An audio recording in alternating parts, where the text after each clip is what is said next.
Hello to everyone. Thank you very much for joining us in this webinar organized by Eastern Europe Committee in framework of the online gatherings of this committee.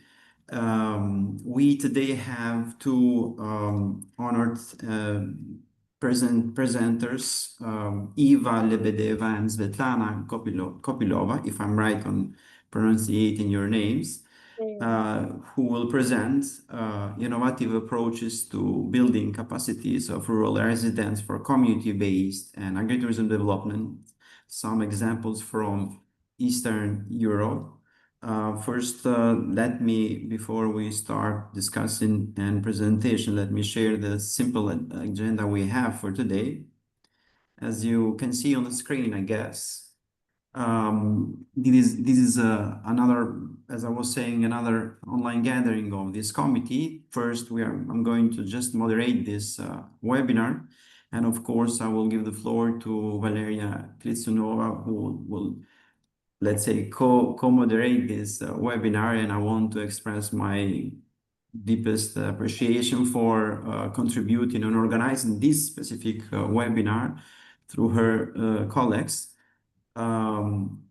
Then, as I was saying, within 20 minutes, Svetlana, we have the opportunity to share with us your presentation, and then we will have 20 minutes in case it's necessary for questions and answers, discussions over your presentation. And later, the last section of this agenda is about an initiative that our committee has undertaken about a survey to explore the role of identity on agritourism performance, the case of Eastern Europe.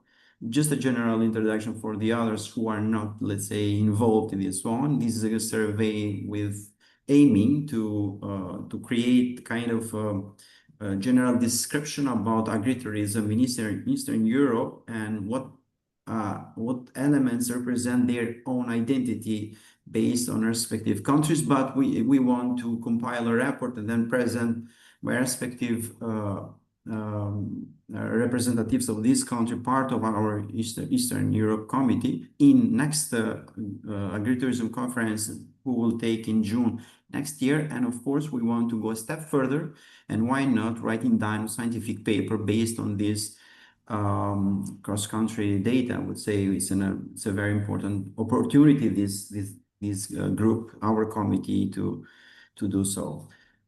So from my side, thank you very much again. I would like to give the floor to Valeria first and then to our invited. Hi, everybody. Happy to see my colleagues, Svetlana and Eva. They are on place because Eva lost our link for webinar, but now we connected. Thank you that Spreshim, who now is the chair of Eastern European Committee, support my idea to introduce Eastern European or Russian experience in rural tourism development. I think this is good for all GAN participants because we have all continents, and we should understand that ideas about rural tourism, its genesis, its development, its environment, it's completely different in different country. And Russia, it's a country with a long, great culture, actually multi-cultures, and they use normally their terminology rural tourism or community-based tourism, because this is a country with, as a Belarus, with rich identity and a rich culture and cultural customs. And if we calculate, and recently they developed a law about rural tourism, and rural tourism became an official definition. And environment, I mean economy, ecology, political situation, and cultural, etc., are different from Latin America and different from North America. And I think this diversity makes art rich as an organization, and we should be flexible sometimes, and the things which can unite us are our values. And today I'm glad to introduce you my colleague. We have been working together for years and realized a couple of projects. I met Svetlana and Eva on a project which was in Königsberg, Kaliningrad, Polessk. We developed rural tourism, but in that time they have been working in ecotourism or ecological sphere, for the big, huge organization reserves, which serves all national parks of Russia. And they were very deep in ecology, green tourism. And but after that project is rural tourism, rural tourism. Please turn off your microphone. Uh-huh. I muted. Yeah, sorry.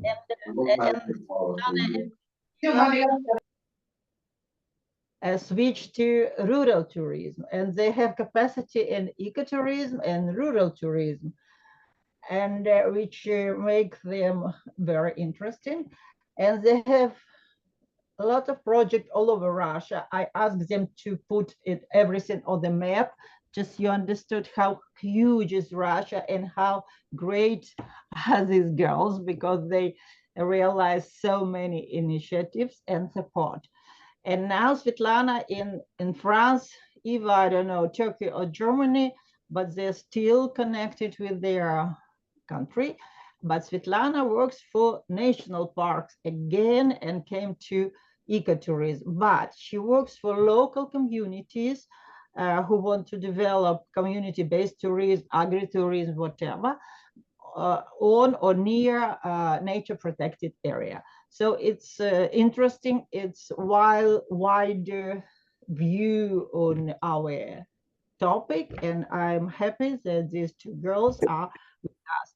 Eva is the president of, still president of Russian Association of Rural Tourism and Ecotourism. Svetlana was a director of a big agency which developed different kind of projects and territories. So the floor is yours, girls.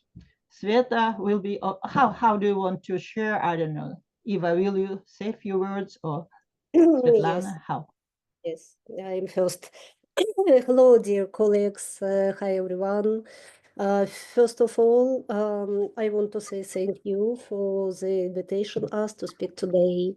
We are happy to be part of Global Agritourism Network, a community that connects and supports people working in agritourism around the world. I also want to give special thanks to our long-time partner, Valeria Klitsinova. Thank for you. We have been working in this field for over 20 years in Russia. It's always important for us to hear from others and to share our own experience too. Today we would like to tell you about a big national training project we ran recently. People from nearly every region of our country took part in it. It was a truly ambitious and important project for each of them, for each of us. And now I'm happy to pass the floor to my long-time wonderful colleague, Svetlana Kopylova. Together for many years, we have been working side by side to help grow rural tourism in our country. Please, Svetlana. Thank you, Eva. Thank you, Sprezima, Valeria, for inviting us here, for giving us a floor to present and share our experience.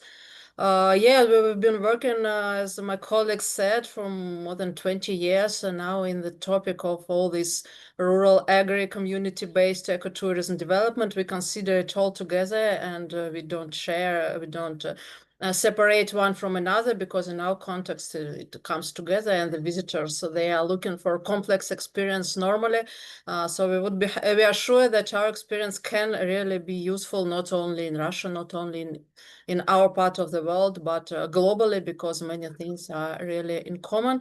I want to share with you my presentation. Let me see if it works. Tell me, please, Yeah, if you see everything is okay. And it's so, coming. Yeah, we see now. okay, wonderful. So if I move in here, you can see everything. It's okay. If something, if in case you don't see it or it's not moving or something, please let me know. So as my colleagues were saying, yeah, we've been creating our two organizations in like 10 years ago, a little bit later. The National Association for Rural and Ecotourism came up, but really our experience in this topic, it goes back to 2010 when we started our first project that Valeria was presenting in Kaliningrad region in the very west of Russia. And that time, it's important to say here that at that time we've been starting these sorts of tourism, all of them, they were not existent in our country at all. So nobody knows, almost nobody knew at the time what is rural tourism, what is agritourism, what is community-based tourism. There were just no such terminology, no demand on the market, no understanding of officials, nor of public, no public awareness. So there was just a typical mass tourism, beaches, big hotels, and this was the only really kind of tourism presented all over our huge country. Of course, some small initiatives existing here and there. There were guest houses opening in the countryside. There were some local or regional NGOs starting to pick up their initiatives. Some regions got interesting, but it was very chaotic. The country is huge. There were no regulatory framework, not at all. No money from the state coming to the sector, because there was no sector at the moment. So this was the time we started, to give you a little bit of a context of how it started at the time. We created our structures, we had our partners, we started from, of course, analyzing what's going on in the world in this topic. At that time, we started to work with Valeria and Belarus, because Belarus was 20 years at least ahead in the topic. They already had agritourism developed when we just started from zero. So we studied a lot their experience, as well as the European one. We've been involved in several European projects, international ones. We studied the experience of national parks, of local action groups, of European leader program, of whatever. And based on that, we have developed our own author's methodology of how to involve communities, local community members, into starting developing the tourism at their rural areas. It was, of course, highly adapted to our context, because it's a lot of different, seriously different from the European one, as you can imagine. Normally, there are 6 steps. We try to just list briefly the steps on which our methodology is based upon, because, of course, it's very brief explanation and there are a lot of details in between. But normally we were tested it in many regions we have been working, and no, it was not only we, many our partners and organizations in our country and in other countries have already tested the methodology, and it was efficient. So we kind of happy to share with you, because we think it can be useful in other countries as well. Normally we come to the area for 2-3 years at least, because if we come to a lesser time, it's not efficient. We start from analysis, from deep analysis of what's going on the area. We study the tourism potential of the area, both natural, cultural, folklore, traditions, whatever. And of course, we study the expectation of the local community, what they want, what type of tourists they want, what sort of services they want to provide, how they want to get it organized, because we are sure that this is essential to understand, and not to give them our ideas, but to start to base on what they really want and need and are keen to do. We analyze all these through numerous meetings, round tables, discussions, individual, cooperative. We talk a lot with decision makers of all levels, starting from small municipality up to the regional administration. We're trying to involve highly all multiple stakeholders, and we do think it's important in the sector to get involved as maximum stakeholders as possible: culture, enterprises, economical actors, farmers, of course, agricultural institutes, universities, if they exist, and whatever. We develop strategies together in the high participation of all these multiple stakeholders. And in parallel, we do a lot of trainings for all involved, both online, offline, different sorts of, to raise their competences in the field. After that, important step is the step 4. That's to motivate them, and normally we try to use any sorts of grant competitions, subsidies, kind of competitions to get some funding available for the particular projects that can be accessible for those we are training with. For example, they can get some money to improve the accommodation of their guest house or at the farm, or to provide some new activities in the farm, educational farm creating or whatever. Different sorts of things to develop a rural festival and to get it organized. And we trying to search and to organize money available for that. In our experience, it's not always possible, of course, but in our experience, this works much better than just when we do training, we talk to people, and that's it, because this motivates. And normally, in our experience, they invest in the projects much more than we give them. But this looks like a carrot, to motivate, and after that they start working at their own. After that, they got money. They do what they were planned to do in terms of these projects. And we accompany them at all stages. So we don't just give money and that's it. We accompany, we provide expert services and methodological designers, marketologists, promotion help and whatever, to make sure that at the end of these 2 years of project realization, they really have a tourism product completely developed. So this itinerary, all the services in place, with good marketing, with good brand, with good promotion, with good fundraising, with good financial concept and business plan in place. And after that, we try to make them cooperate all one with another, and to make them work closely with tour operators exist in the area. And after that, we make sure that the product is sustainable. We can go to another region and this product stays there and they can work. Just a few outcomes of the results of numerous projects of that kind that have been realized during all our work. You see, we've been working in almost all the regions of Russia, 71 out of 89 that are existing. And the thing that's important that Valeria already mentioned, after 10 years of work, we managed to have our government adopting the national law on rural tourism that did not exist before. This was the result not of our efforts, of course, but the efforts of a huge community of experts that now exists all over Russia. It's hundreds of people working in all over the country with their expertise in the field of rural and agritourism. And we established and we managed this network over the years. And we continue to manage it even if we are not there, because it still exists and it's still operational. As the result of this law, we now have state funding finally available to the sector. So a lot of regional laws have been passed. A lot of national and regional level money has started to be involved, integrated into the sector to train people, to give them grants, to help them with infrastructure development, with promotion and whatever. So now the sector is really in growth, and this is the result of that. And also, it's important to say that we've been working not only in Russia, but in other countries as well, in Eastern Europe normally, and in Central Asia countries that were part of former Soviet Union, because they speak Russian a lot. And this is our skill that helped us to be effective working in this region. So this is the famous map Valeria was talking about, just to represent you how big the country is and where we've been working all over. And so this is globally for what we've been doing.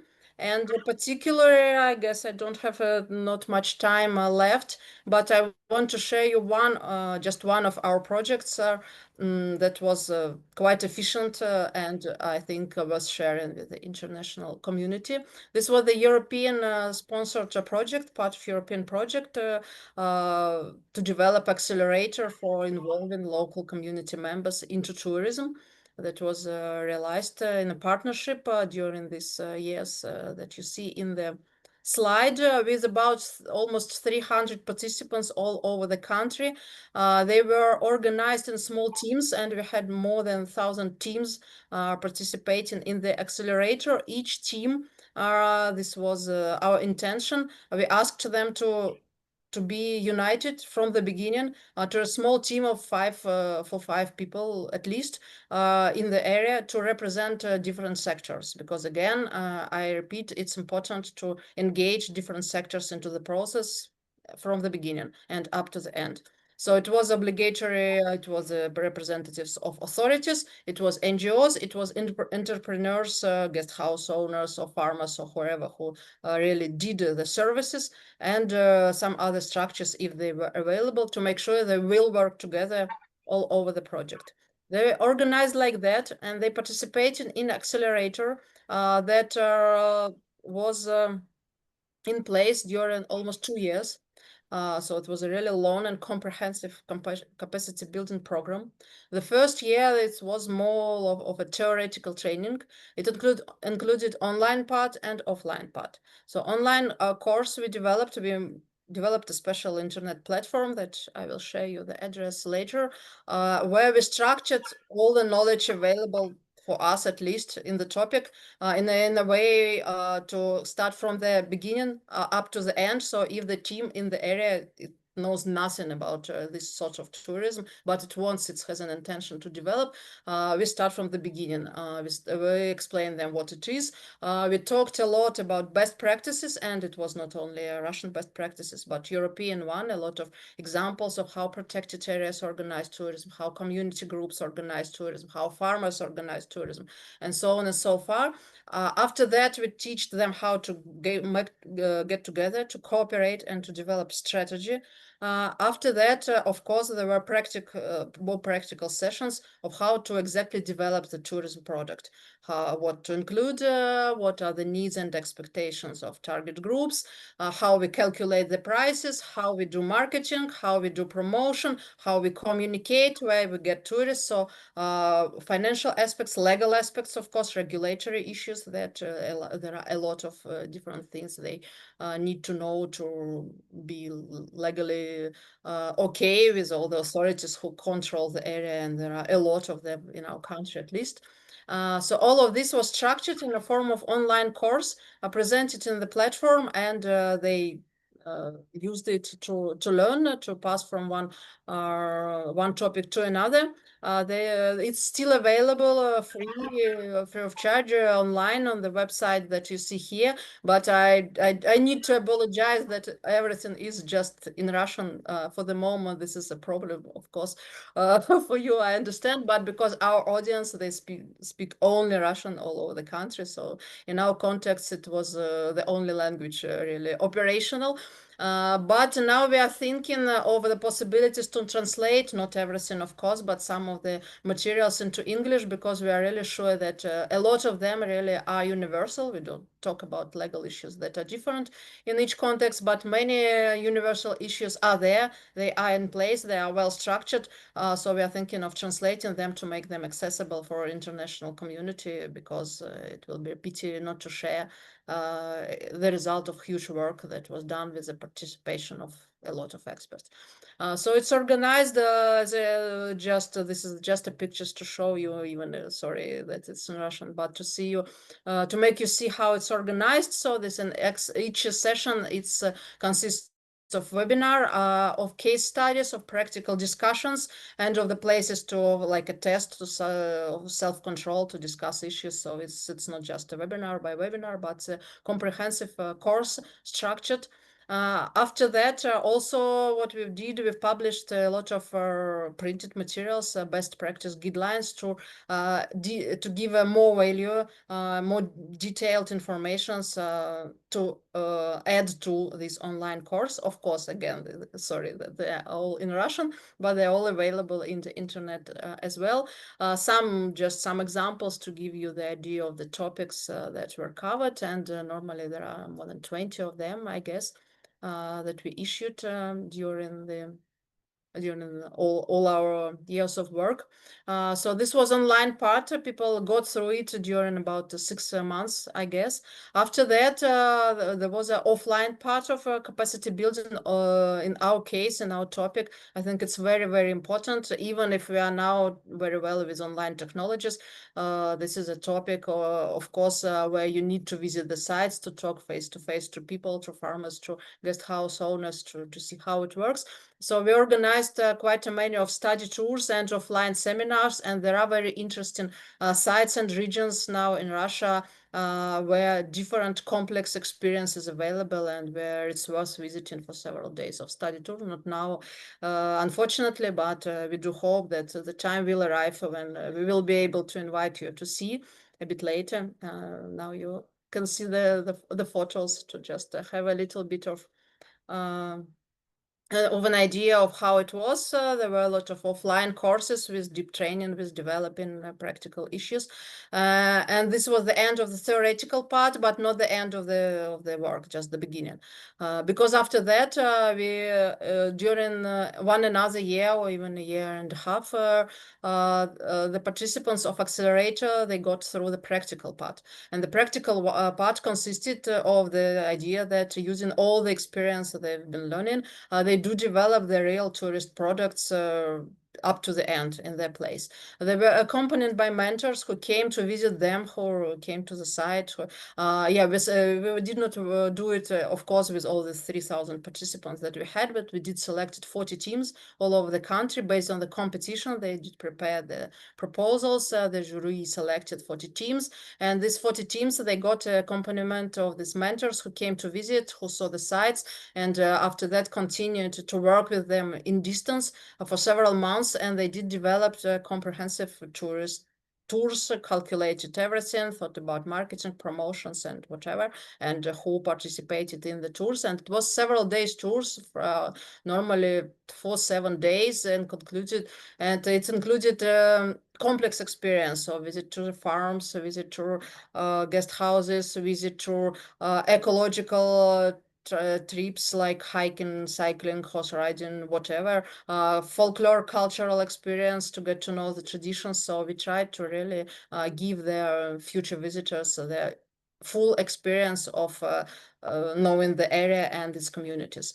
They developed that, and also we helped a lot with promotion. Normally we used Facebook and Instagram. It works mostly efficiently in our context, and also YouTube, some rolex that some clips, video clips in YouTube that were done for each of the participants to also present their tour to tour operators and to broader public. After that, finally they finished up with the tourism packages with the price, with everything. This was a brief presentation of this tourism packages. Sorry again that it's in Russian. Was included in the final publication of the project with QR codes that leads you to a more detailed description with all the prices and all the details of the tour. And we did present all these to a big network of tour operators at national and regional level to make sure that these small teams really start to sorry, it's okay. Somebody's microphone is switched. So we finished by this. We did made these tours. We did presented them to the whoever possible. The result was that really the team started to sell the products, and they started to get visitors, and the visitors are coming. Now we are like 2 years have passed from the end of the project. We are now not there, and even not in the country, and not working with the project. But what we like to see that, of course, we monitor the progress, and we do see that the thing is working. So the tours are operational, even given the situation that's currently in our country. It's still working. The people are still living, and the people continue going to vacations in the country. So all these tours are operational. All these local communities earn money. They are working. They are developing. They are introducing and diversifying even their activities. They are sustainable economically, and for us, this is the best result of our work, because we really created something to make them living and to make them operational. I guess I need to finish. Is that right? Or I can use another 2-3 minutes? Yes, you can use Svetlana. Go ahead. No worries. Okay. Okay, then if I have another 5 minutes, I present you very briefly a couple of other projects that we've been involved. This can be also interesting place, interesting thing. We are thinking of, again, translating and sharing in English later, because we've developed this online course that's consisting of 10 lessons, and that's available. There is an educational platform called Stepik, and if you click on the QR code here in the slide, you can access there, again in Russian, sorry, but it gives you a very efficient tool to create online courses. So this is a small online course for 10 lessons, again starting from scratch. For the target audience is startups or entrepreneurs, those who are living in the rural areas, who are thinking of doing something in the field of rural and agritourism, and he knows nothing or almost nothing from how to start and what to do. So if he goes through all these 10 lessons, he more or less understands the idea and is operational to start. They are also interactive, so it's not just, again, speaking heads with the webinars, but it's a lot of interactive tools in place and tests and whatever. And it was also very popular. We've had already several thousands of viewers, of participants. We have very good reactions from the people who are saying that it was really useful and operational, and it's very interesting. It's drawn in a nice manner with also pictures and whatever. So we are really thinking now that it would be worth to have some project to help us translate it and to share it with a broader community. So yeah, we also now what we're doing now, just to make you sure, because maybe we can work together with some of you, establish some connections. We left the country, Eva and me and many of our team members, and so we are continuing the same thing, but in the international level. We have some experience already. For example, now in the slide, this is one of the examples of the project we've realized in Uzbekistan. It's one of the Central Asia countries. It was realized in cooperation with UNESCO and with UNEP Uzbekistan, where we helped them with doing 2 days online training for the local communities, again, who wish to develop tourists in their villages. It's agritourism and rural tourism and ecotourism, again, everything in one. It was a very difficult but very interesting format. We tried because it was a COVID time, so we could not fly, but they already could get together. So the participants was physically gathered together in one room. We were online with Eva, and we managed to organize the work and using different tools to make it efficient. Something was done online, something they did offline, and after that reported. So we got this experience that this can be done like this as well, and it helps to optimize the cost, to make when it's difficult, maybe to make the experts fly away to do some 2 days training. So it's also possible to do like this, and it was efficient, and the results were also inspired. That's why I'm sharing with you this experience. So we continue to do consultancies in terms of training, in terms of strategy development for the regions, for the countries, for the international projects or organization, vision to help developing community-based rural and ecotourism in their area. We do it through our new non-governmental organization that we recently created in France. Here in France, it's called Ruralis, Hub of Sustainable Solutions for Rural Areas. We've already applied to participation in several international European level projects as one of the partners, and where we are developing other projects, and we see this as a perspective. So we will be happy to communicate, to negotiate, to share with you, to participate in the projects, to do the projects together if there is an interest, because it's really an interesting topic. We love, and we would be very happy to interact with any of you if it is interesting. And of course, thank you to GAN for inviting, and we would be happy to cooperate with GAN and sharing our experience where we can to contribute to your goals and to your mission. Thank you, and I'm open to questions, if any.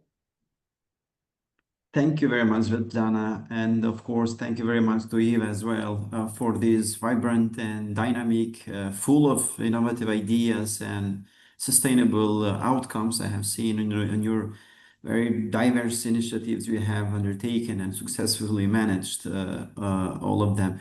To me, it's an excellent opportunity here to get in touch with you. The world is it is, and we rarely hear from Russia, at least from my perspective, but here I learned a lot, and this is the good thing of this getting together, creating these networks and so on.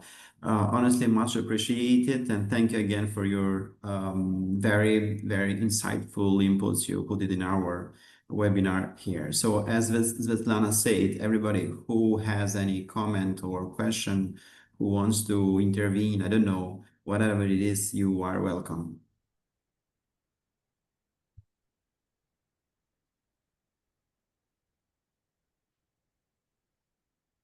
Svetlana, while the others are thinking about it, I heard, of course, your presentation, and you talked all the time about this rural tourism as a concept. But as you already know, we are global agritourism. We want to mention as much as possible, specifically agritourism more than rural tourism. In your country, I'm eager to know more. Is there? I heard that you have contributed even putting the concept of rural tourism legal framework, and also I heard that you mentioned you have a rural tourism law, federal one, if I'm correct. And what about the agritourism concept? Or you have, theoretically speaking, you have merged this concept into one.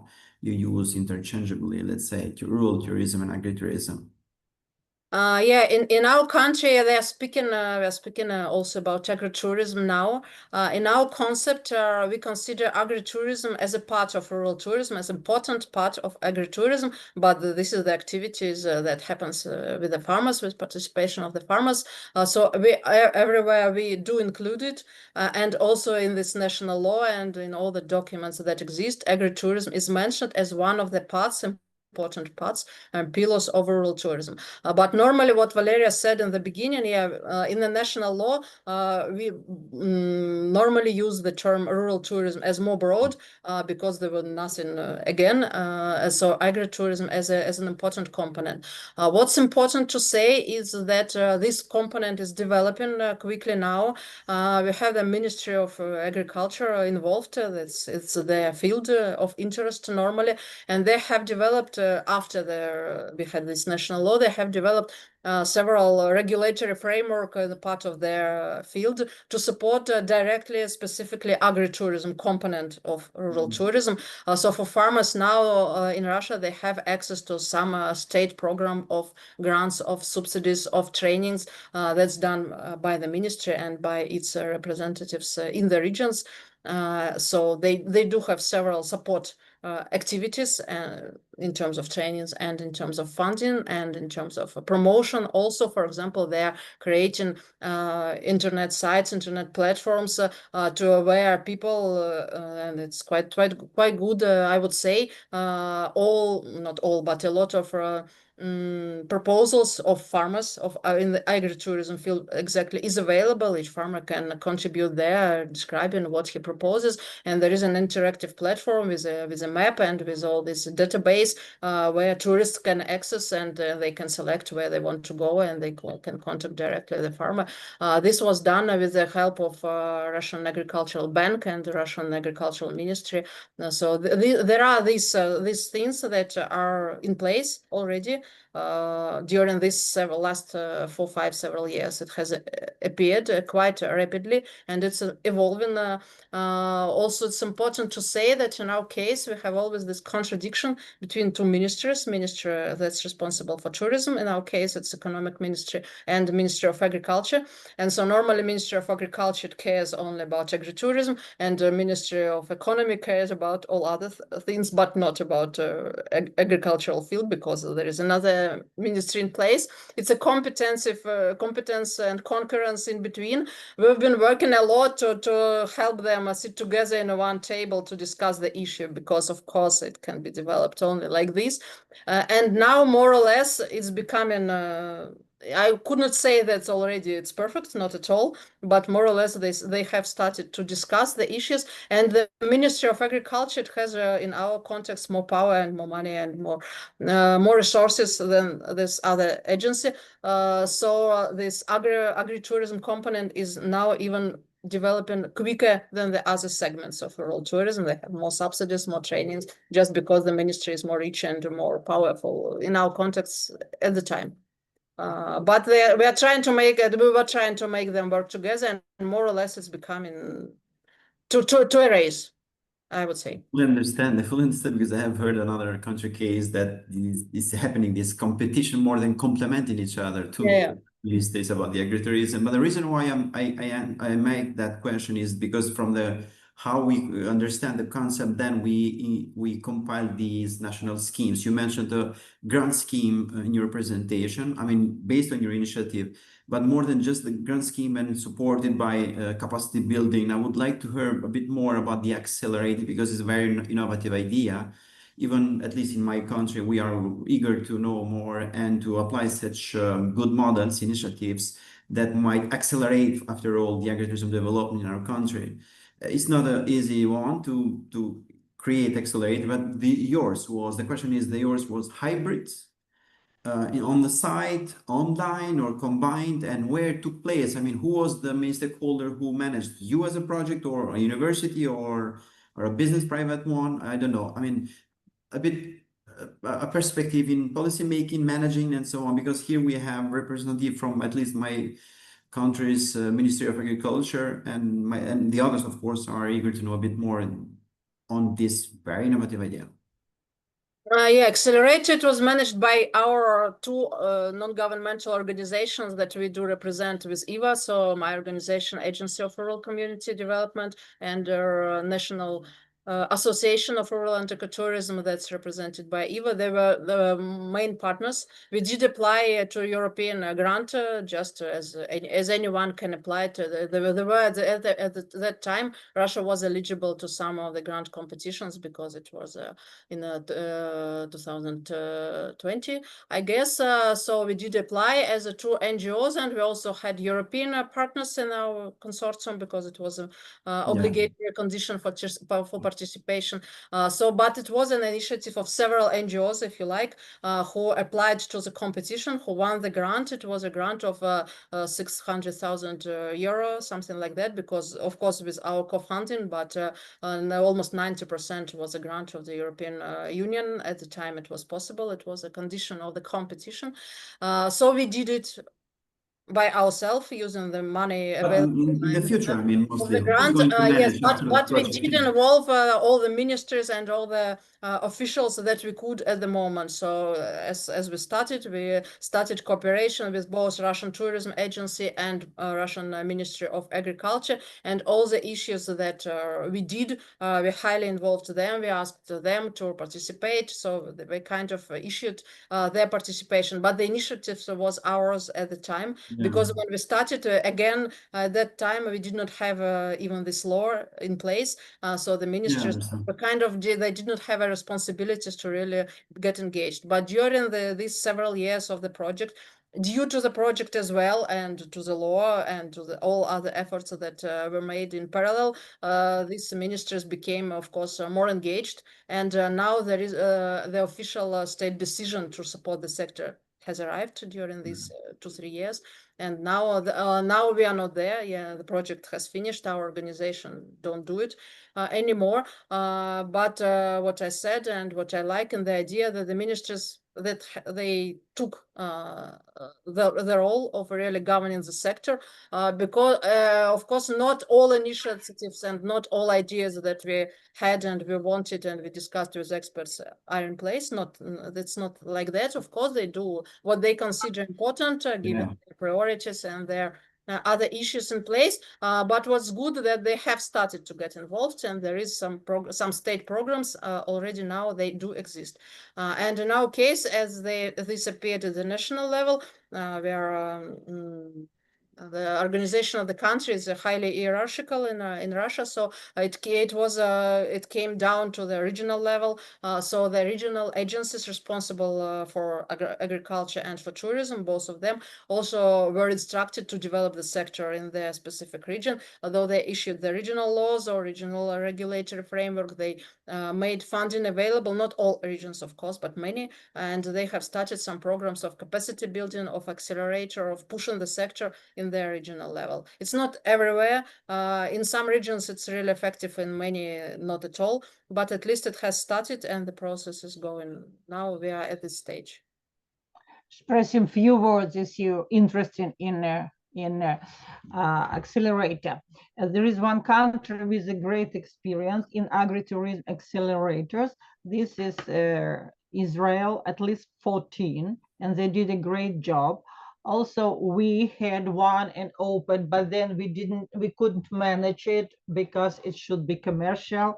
It's too hard. And there is association of business incubator or accelerator. So you can Google and they can give you a lot of information.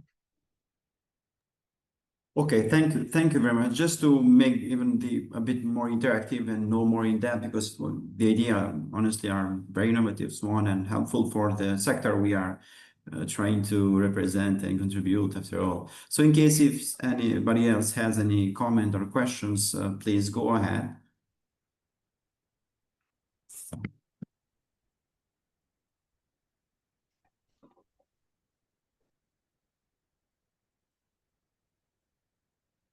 Otherwise, just to thanks again to say thank you very much, Svetlana and Eva, for your contribution and input. So we might go now on the next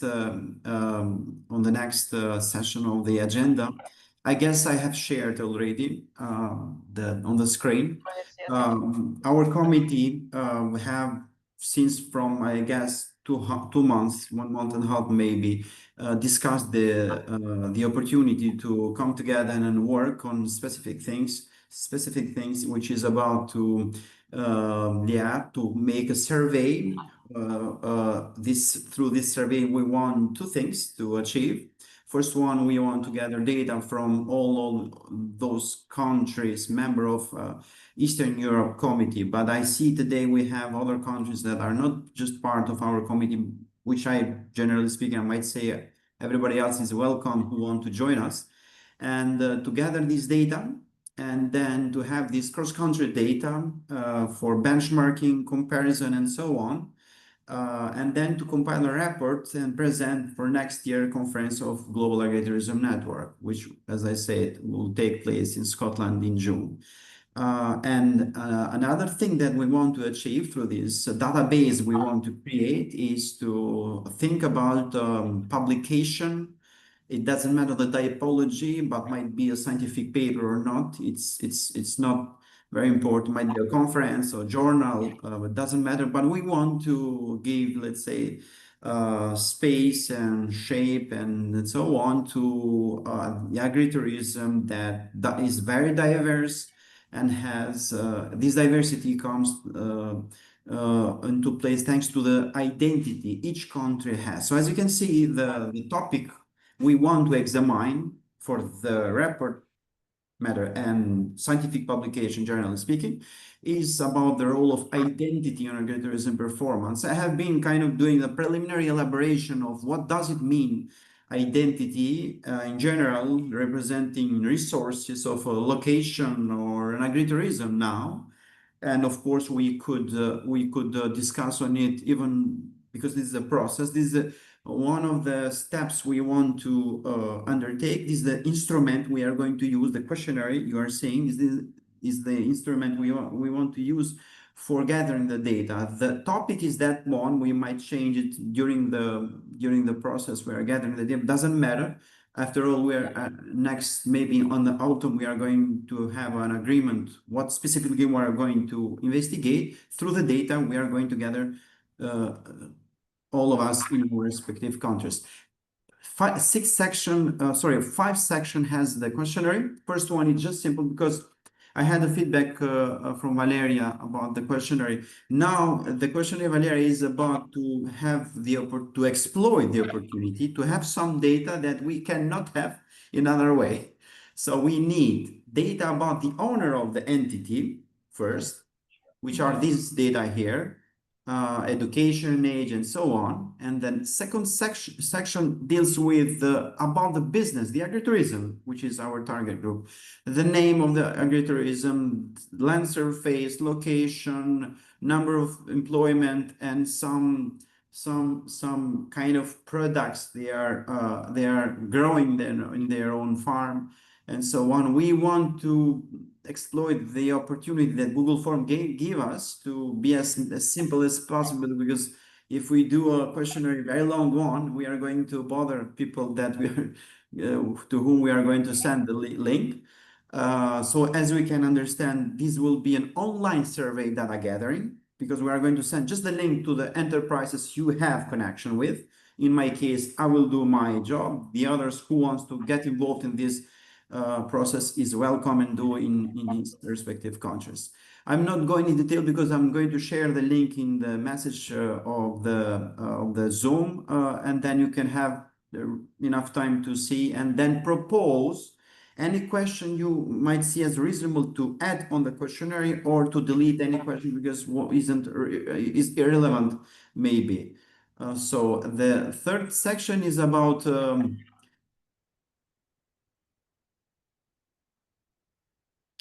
the economic performance. Since we want to do a scientific paper, we have to know their economic performance, which is subjectively measured.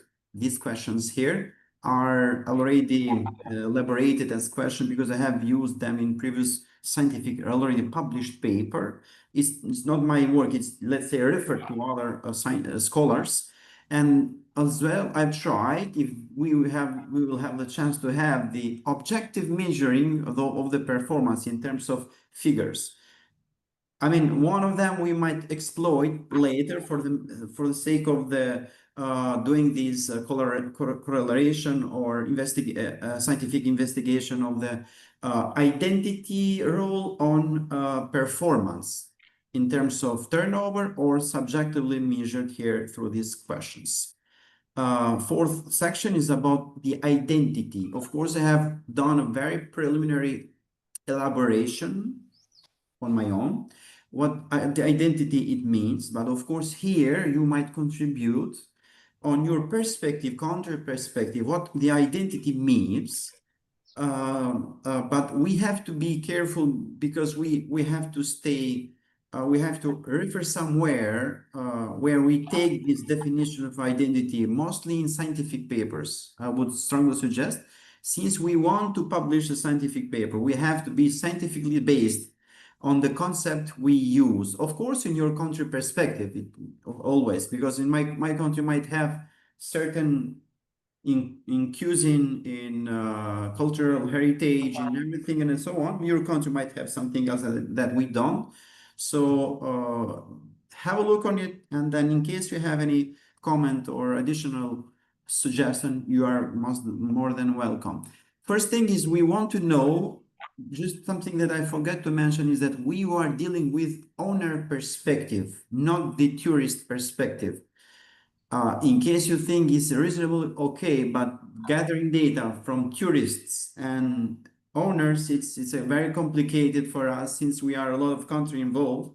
So I would suggest to go with the questionnaire only directly, sending this questionnaire to the owners, the entrepreneur's perspective. Yes, Valeria, later. I just want to propose some things and we can. One comment.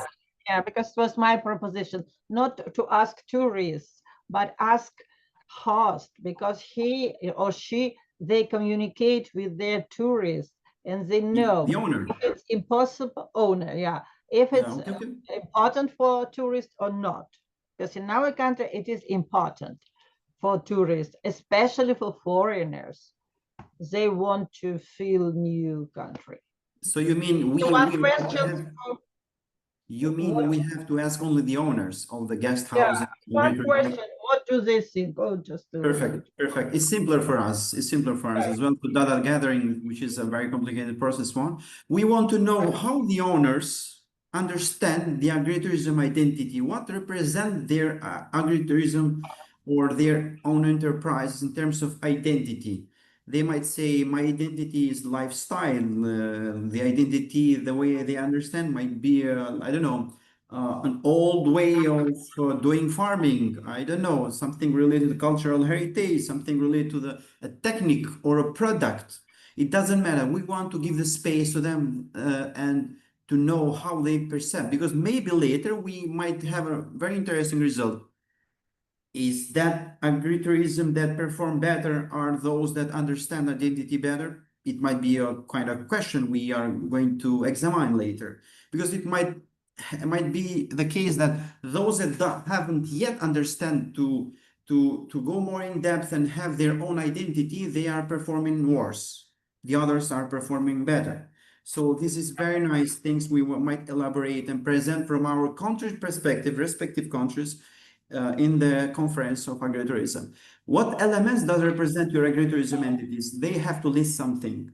Exactly. A product, lifestyle thing, language, I don't know, whatever, music, it doesn't matter. What elements does represent the identity of the area where your business? We ask them the identity of their own agritourism entity and the identity of the area where the agritourism is located. Sorry, because an identity might be a very rich one, but the area is richer than the agritourism in terms of the elements of their own identity related to culture and products, and doesn't matter. And of course, we want to know from the owner perspective, does the policymakers do something like in case of Eva and Svetlana? Maybe the policymaker have done something in general, but indirectly they have contributed to raise the identity, let's say, related to this area or the agritourisms in these areas. And then we do some very large scale questions, of course, related again, directly and indirectly to the identity. You will have the time to look then and propose your suggestions. And the last section is about, of course, in general, in stakeholder involvement. It might be strictly related to our survey or indirectly for matter of description. When we do this introduction of your country, you have to know what policymakers are doing in your country about the agritourism. These are closed questions in terms of larger scale based. But in case you think we need some other questions about this topic, of course, you propose, go ahead through email, and then we can reflect if it is reasonable or not. This was what I wanted to share with you. I'm going to share the link through the Zoom message in here, and then you take your time. In case you have any question right now, just go ahead, please. Sorry, just a minute.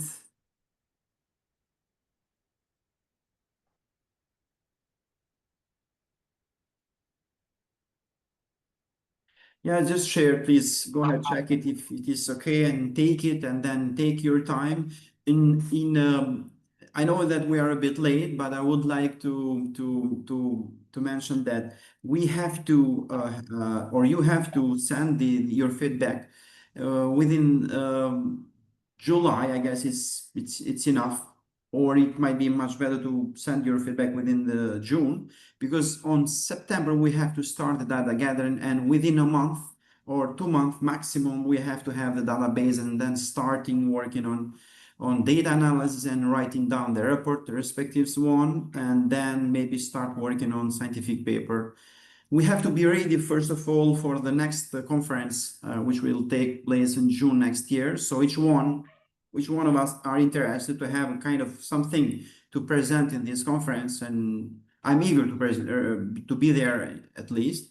And who else wants to participate there might do something through this co-work we are doing here. So why not exploit them?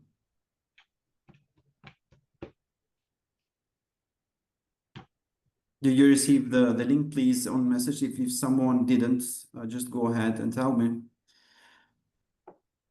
Otherwise, I would like to say to everybody, thank you very much for your time dedicated to this group, a very good one. And we are just in time to say bye-bye to each other, and hope to see you soon. This is in front of us, there is summer vacations.